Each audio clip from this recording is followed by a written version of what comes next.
పాకిస్తాన్తో యుద్ధం విషయంలో దేశ ప్రధాని ఇందిరమ్మలా వ్యవహరించాలన్నారు సీఎం రేవంత్.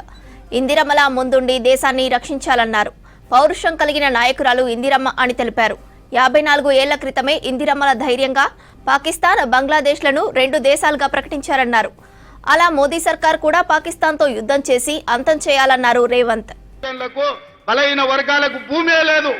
దొరల దగ్గరనో, రెడ్ల దగ్గరనో, పెట్టుబడులదారుల దగ్గరనో భూములుంటే వీళ్ళందరూ వాళ్ళ భూముల్లో వ్యక్తి చాకరీ చేస్తూ కూలీలుగా బతికేది.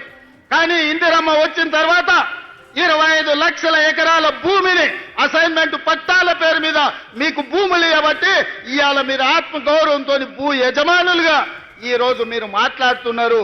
ఇవాళ చెంచు బిడ్డలు భూమిలో సోలార్ పవర్ ప్లాంట్ పెట్టుకొని ఈ రోజు అక్కడ చెట్లు నాటి ఉపాధి వచ్చింది. ఇది కాంగ్రెస్ పార్టీ ఇందిరమ్మ ఇచ్చింది కాదా?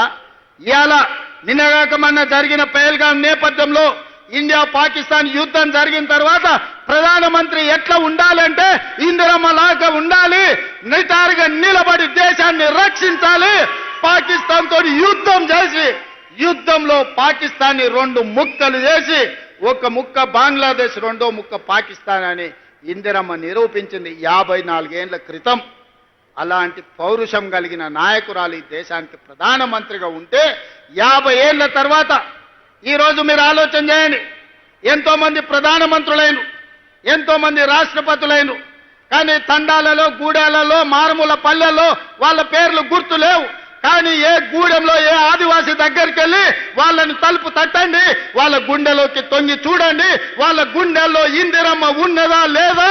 50 ఏళ్ల తరువాత కూడా ఇవాళ పేదోడి గుండెల్లో, తండాలలో, గూడాలలో ఇందిరమ్మ ఉన్నది అంటే మన అమ్మ కంటే ఎక్కువగా మనల్ని ప్రేమించింది, మన బాగు కోరుకున్నది, మన బతుకులు బాగు చేసింది.